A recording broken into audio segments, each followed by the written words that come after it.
සාදරයෙන් පිළිගන්නවා මගේ YouTube channel එකට. අද අපි කතා කරන්න යන්නේ 11 වසරේ පළවෙනි පාඩම වන තාත්වික සංඛ්‍යා.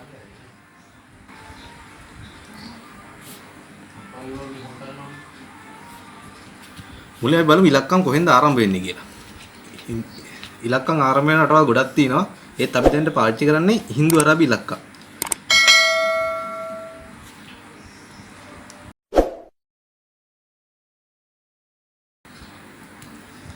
හින්දු අරාබි ඉලක්කම් ආරම්භ වෙන්නේ දැන්ට වසර 30000කට විතර කලින්. ඒක ආරම්භ වෙන්නේ ඉන්දියාවේ. ඉන්දියාවෙන් ආරම්භ වෙච්ච එකක් කොහොමද මෙච්චර ලෝකෙ පුරා ගියේ? ඉස්සර ඉන්දියාවේ තමයි ගොඩක් වෙනද කටයුතු ගොඩාක් සිද්ධ වෙන්නේ. එතකොට ඉන්දියාවේ මේව යනවා මැද පෙරදිගට. මැද පෙරදිගට යන්නේ වෙළඳුන්ගේ මාර්ගය. මේ වෙළඳුන්ගේ මාර්ගයෙන් මැද පෙරදිග ගියට පස්සේ මැද පෙරදිගෙන් ව්‍යාප්ත වෙනවා යුරෝපේ පුරා. කොහොම වුණත් හින්දු අරාබි ඉලක්කම් තමයි ලෝකේ දැන් පාවිච්චි කරන හින්දු අරාබි ඉලක්කම් වල මූලික ගණිත කර්ම හතරක් තියෙනවා.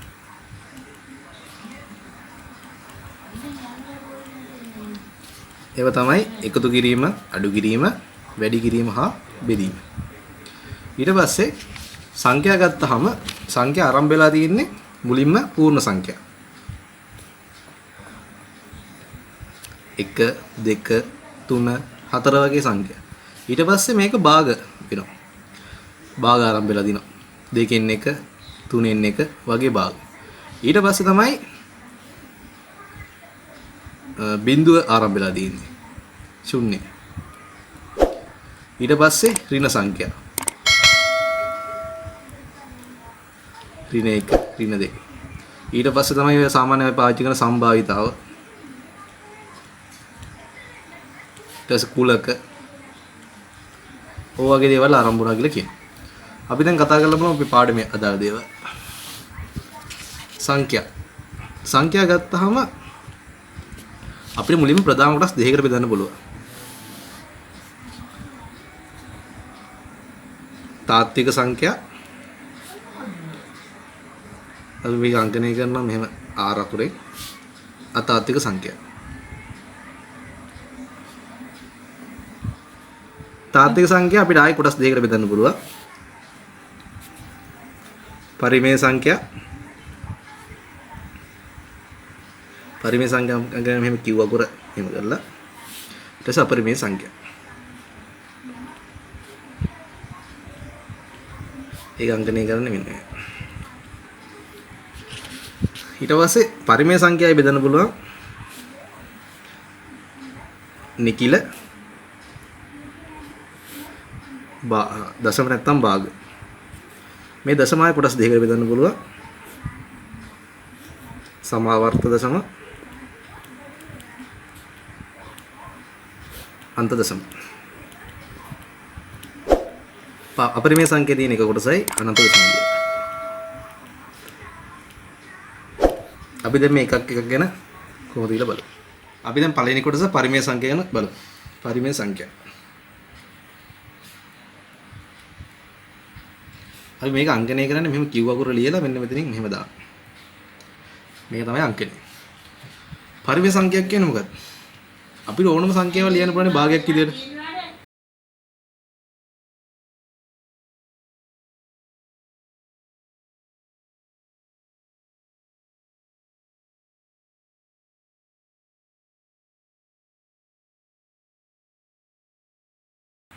ඕනම සංඛ්‍යාවක් භාගයක් විදියට ලියන්න පුළුවන්. අපි බලමුකෝ දැන් 3න් 2. මේක භාගයක්නේ. දැන් ඔයගොල්ලෝ බලන්නේ 5 ලියන්නේ කොහොමද භාගයක් විදියට. 5 මන ලියන්න පුළුවන් මෙන්න මෙහෙම. 5 බෙදීම 1. මේක දැන් භාගයනේ. මෙන්න මෙහෙම භාගයක් විදියට ඕනම සංඛ්‍යාවක් ලියන්න පුළුවන්. මෙන්න මෙහෙම ලියන්න පුළුවන් නම් මේක ඇවිල්ලා පරිමේය සංඛ්‍යාව. ඒ කියන්නේ මම ගන්නවා AB. එතකොට A බෙදීම B. මට මේක ලියන්න පුළුවන් නම් ඕනම සංඛ්‍යාවක් මේක ඇවිල්ලා පරිමේය සංඛ්‍යාවක්. අපි මේක ලියන්නේ හරයේ සහ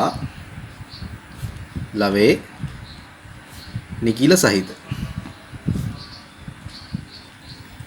නිකිල සහිත භාග පරිමේය සංඛ්‍යා ලෙස හඳුන්වනවා.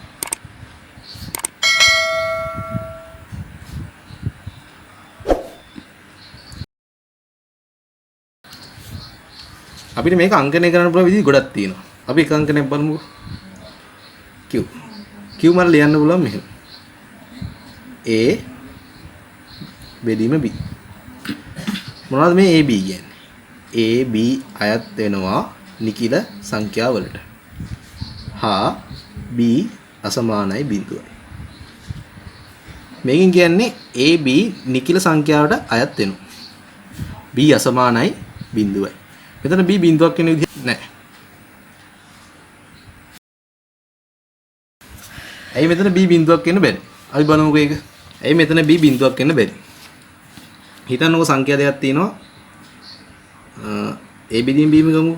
මෙහෙම තිබ්බහම මෙතන B යයි බිඳුවක් වෙන්න බැරි. මම ගන්නම් උදාහරණයක් 1 බෙදීම 0.1. මේකේ උත්තරේ 10යි. 1 බෙදීම 0.01. මේකේ උත්තරේ 100යි. 1 බෙදීම 0.001. මේකේ උත්තරේ 10යි. ඕගලන්ට වෙනවා මේ පල්ලෙහාට යන්න යන්න මෙතන උත්තරේ ලොකු වෙනවා. මේ සංඛ්‍යාව පොඩි වෙන්න ලැබෙන පිළිතුර ලොකු වෙනවා. බිඳුව කියන්නේ මීට වඩා ගොඩාක් පොඩි සංඛ්‍යාවක්. මොකද මට මේක ලියන්න පුළුවන් මෙහෙමයි.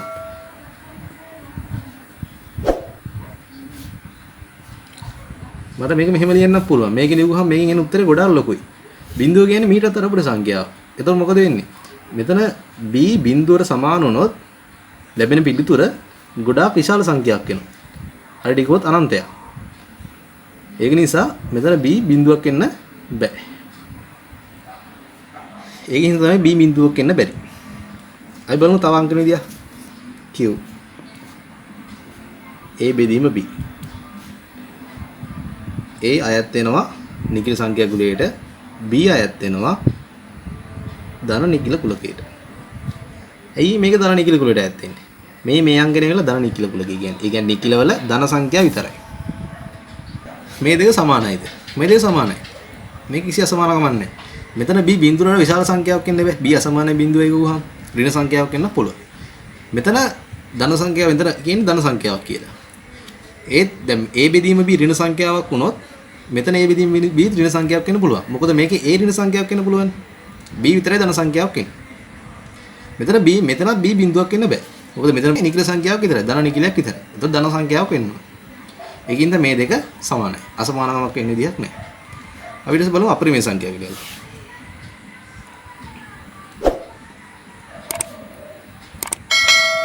අපරිමේය සංඛ්‍යා. මේක අංකණය වෙන විශේෂ නමක් නැහැ. මේක අංකණය කරන්නේ අපි මෙහෙම q dash කියලා.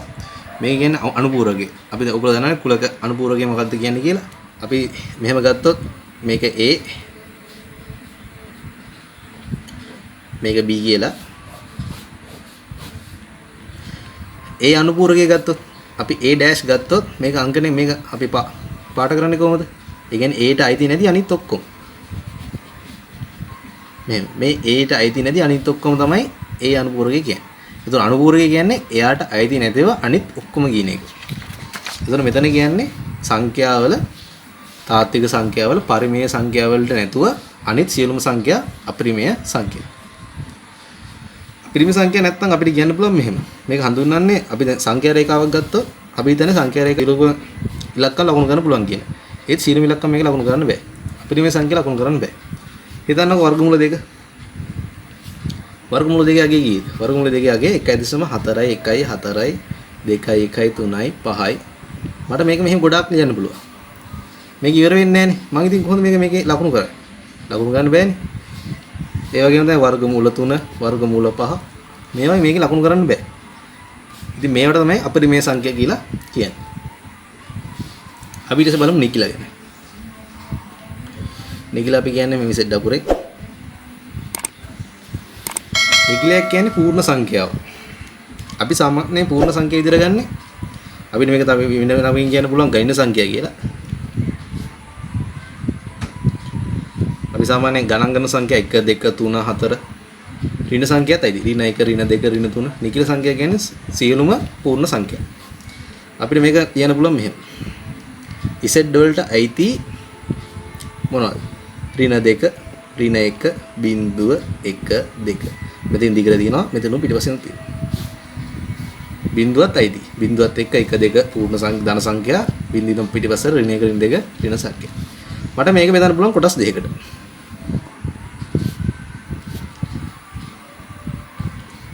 මේක ධන නිකිල සංඛ්‍යා. ධන නිකිල සංඛ්‍යා කියන්නේ 1 2 3 කොහොම දිගට යන එක. ආයි ඍණ නිකිල සංඛ්‍යා. ඍණ නිකිල සංඛ්‍යා කියන්නේ ඍණ 1 ඍණ 2 ඍණ 3. කොහොම දිගට යන්නේ. දැන් මෙතන ප්‍රශ්නයක් තියෙනවා. දැන් මෙතන ඍණ සංඛ්‍යා මෙතන තියෙනවා.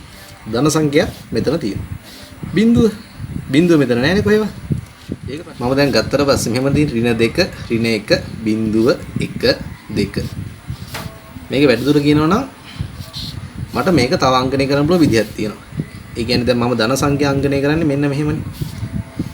මේකට අයිති වෙන්නේ 1 2 3 ඕම යන සංඛ්‍යා. මට මේක අංකණය කරන්න පුළුවන් මෙන්න මෙහෙම. ධන සංඛ්‍යා බිඳුවත් එක්ක. එතකොට බිඳුව 1 2 3 ඔව් ඍණ සංඛ්‍යා ගත්තොත් ඍණ සංඛ්‍යා මම අංකණය කරන්නේ මෙහෙම. ඍණ 1 ඍණ 2 ඍණ 3. දො ඍණ සංඛ්‍යා බිඳුවත් එක්ක ගත්තොත් බිඳුව ඍණ 1 ඍණ 2 ඍණ 3. මේක වැඩි දුර අධ්‍යයනදී කිව්වේ මේක වැඩි මේ ගන්න නැහැ. සාමාන්‍යයෙන් ඔයගොල්ලන්ට මෙහෙම පාවිච්චි කරන්න කියනවා නම් බිඳුවක් තියෙනවා නම් සාමාන්‍යයෙන් එතන කියනවා මේකට අයිති බිඳුවත් එක කියලා. අපිට කොහොම වුණත් නිකිල සංඛ්‍යා මෙහෙම ලියන්න පුළුවන්. නිකිල සංඛ්‍යා ආයත් වෙනවා බිඳුව ධන හෝ ඍණ 1 ධන හෝ ඍණ 2 ධන හෝ ඍණ 3. කොහොම දිගට. අපි දැන් බලමු ප්‍රකෘති සංඛ්‍යා.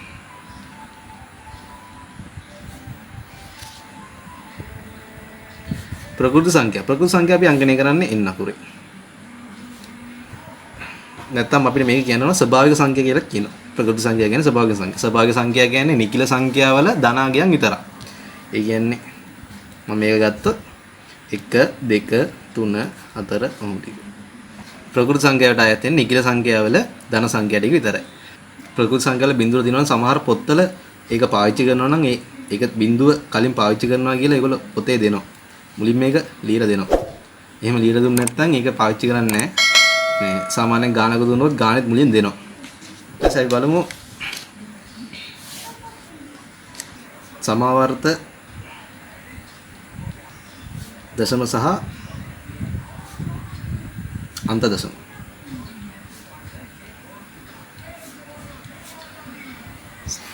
මේක ඇයිති වෙන්නේ පරිමේය කුලක වලට.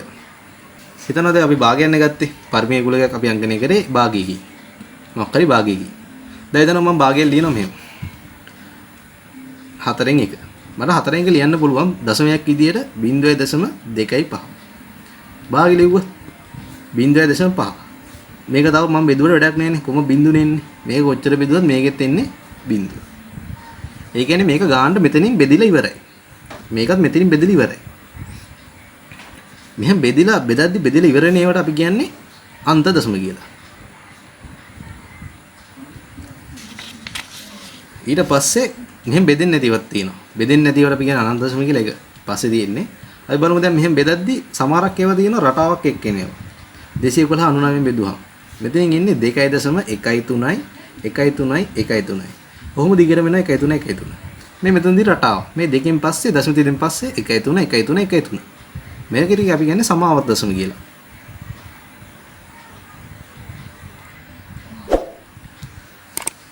පරිමේය සංඛ්‍යාවල අපිට දශම බෙදන්න පුළුවන් සමාවර්ත දශමයි අන්ත දශමයි කියලා කොටස් දෙකකට. අන්ත දශමයක් කියන්නේ අපි බෙදද්දි බෙදිලා ඉවර වෙනවා. මොකක් හරි විදියකට බෙදිලා ඉවර වෙනවා. සමාවර්ත දශම බෙදිලා ඉවර වෙන්නේ නැහැ. ඒක අර රටාවකට යනවා. මේ අන්ත දශම කියන්නේ සමාවර්ත කොටසක් තමයි. ඒ කියන්නේ දැන් මෙතන 0.25න් පස්සේ බිඳුනේ දිගට වෙන්නේ. මෙතනත් අර සමාවර්තයක් කියන්නේ. සමාවර්තයක් කියන්නේ එකම නැවත පුනරාවර්තන වෙනවා. ඒ කියන්නේ ඒකම තමයි ආයෙ දෙන්නේ. දැන් මෙතන බිඳුවෙන් පස්සේ බිඳුවනේ දෙන්නේ.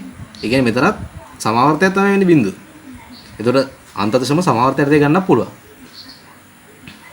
අපිට ඉතින් බලමු අනන්ත දශම ගැන.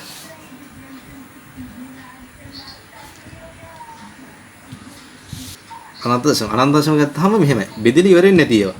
හිතන්නකො වර්ගමූල දෙක කියලා. වර්ගමූල දෙක ගත්තොත් මට මේක ලියලා ඉවර ගන්න බෑනේ.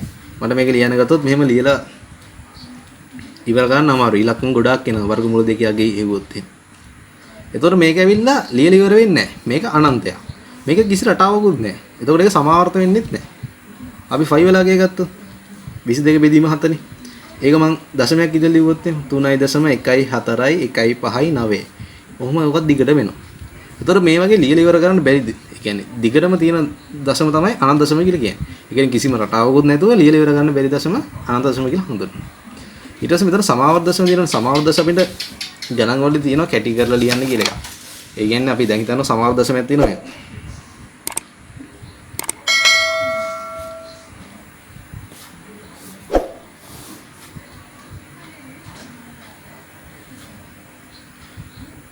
සමාවර්ත දශම කැටි කරලා දක්වනවා.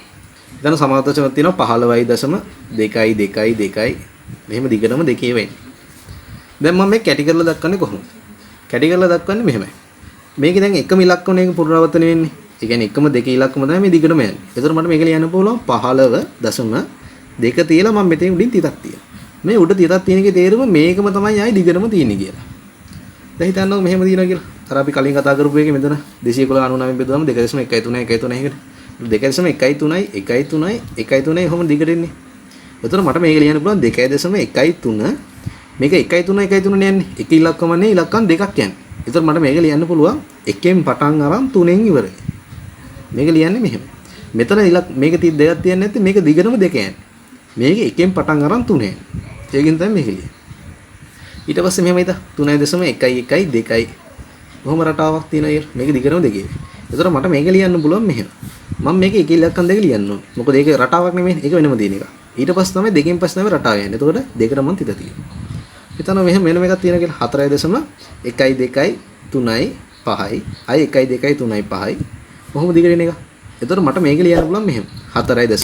මේක පුනරාවර්තනයේ ඉන්නේ කොටස. 1.2.3.5 කියන්නේ. එතකොට එකෙන් පටන් අරන් 5 වෙනකම් මේක තියෙනවා. 1.2.3.5. ඒක තමයි පුනරාවර්තන වෙන්නේ. අපි දැන් කලින් කතා කරමු සියලුම සංඛ්‍යා අපි බලමු කුලකයකින් දක්වන්නේ කොහොමද කියලා. හිතන්න මම මෙහෙම ගන්නවා සංඛ්‍යා කුලකය. මේ ඇවිල්ලා සංඛ්‍යා කුලකය. ඊට පස්සේ ඒක ඇතුළේ තියෙනවා තාත්වික සංඛ්‍යා අතාත්වික සංඛ්‍යා. ඒතකොට තාත්වික සංඛ්‍යා මම ගන්නවා මෙහෙම. ඒතර මේක ඇවිල්ලා තාත්වික සංඛ්‍යා.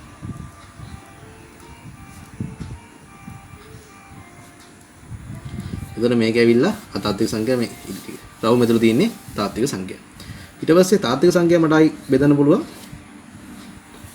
මේක ඇවිල්ලා පරිමේය සංඛ්‍යා.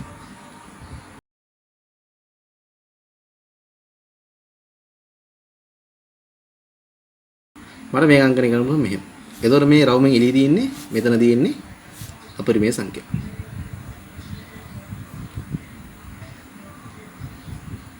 ඊට පස්සේ පරිමේය සංඛ්‍යා මට ආයි මෙහෙම බෙදන්න පුළුවන්. මේක ඇවිල්ලා නිකිල. එතකොට මෙතන තියෙන්නේ භාග නැත්තම් දශම. නිකිල මට ඕනනම් ආයි බෙදන්න පුළුවන් මෙහෙම. මේක ඇතුලේ තියෙන්නේ ධන නිකිල. දැන් මෙතන ප්‍රශ්නයක් නැහැ බිඳුව කොහෙද තියෙන්නේ කියලා. මොකද දැන් මම මේ රෝම ගත්තේ ධන නිකිල විතරයිනේ. එතකොට මේක ඇතුලේ තියෙන ධන නිකිල විතරයි. එතකොට බිඳුව තියෙන්නේ මෙහි. ඍණ සංඛ්‍යා මෙහි. මේක ඇතුලේ තියෙන ධන 1 එහෙම. මෙතන තියෙන දශම කියන්නේ භාගය ඒ වගේ. මෙතන තියෙන්නේ අපරිමේය සංඛ්‍යා. අපරිමේය සංඛ්‍යාවේ වර්ගමූල දෙක ඒ වගේ. මෙතන තියෙන අතාත්වික සංඛ්‍යා 1.1 අභ්‍යාසය. ඒකේ තියෙන්නේ පරිමේය සංඛ්‍යාවක් නම් පරිමේය සංඛ්‍යාව ලියන්න නැත්නම් සමාවර්ත දශමයක් නම් සමාවර්ත දශමයක් හෝ අන්ත දශමයක් කියලා ලියන්න. අපි බලමු පළවෙනි එක. පළවෙනි එකේ තියෙන්නේ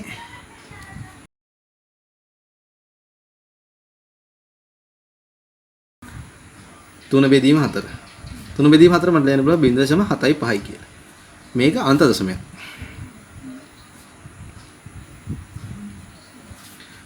B කොටස 5 බෙදීම 5. 5 බෙදීම 5 සමාන 1යි. ඒ කියන්නේ මේක නිකිලයක්. නැත්නම් මට මේක ලියන්න පුළුවන් අන්ත දශමයක් කියලා ලියන්න පුළුවන්. මොකද මේක අන්ත දශමයක් කියලා ලියන්නේ. අන්ත දශමයක් කියලා ලියන්නේ මේකයි. එක දශම මට මේක ලියන්න පුළුවන් 0.0.0. මේක බෙදලා ඉවරයිනේ. ඒකෙන් තමයි මේක අන්ත දශමයක් කියලා ලියන්නේ. 5 බෙදීම 9. 5 බෙදීම 9 සමාන වෙන්නේ 0. මේක එන්නේ 5යි 5යි 5යි 5යි ඔහොම දිගට. ඒතර මට මේක ලියන්න පුළුවන් මේක සමාවර්ත දශමයක්.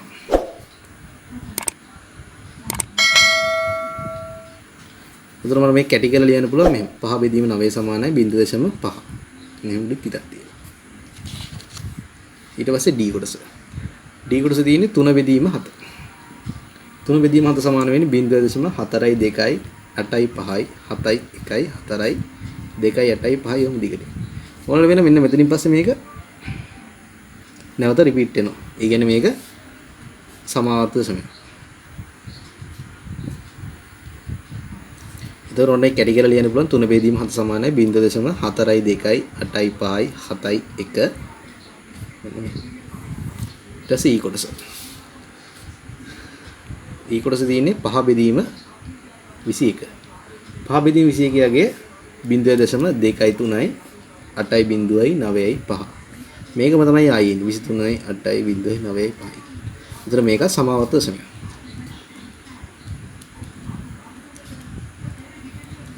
මේ කැටි කරලා ලිව්වොත් 5 බෙදීම 21 සමානයි 0.2යි 3යි 8යි 0.9යි 5. ඊට පස්සේ F කොටස. F කොටස ගත්තාම F කොටස තියෙන්නේ 7 බෙදීම 32. 7 බෙදීම 32 සමාන වෙනවා 0.2යි 1යි 8යි 7යි 5.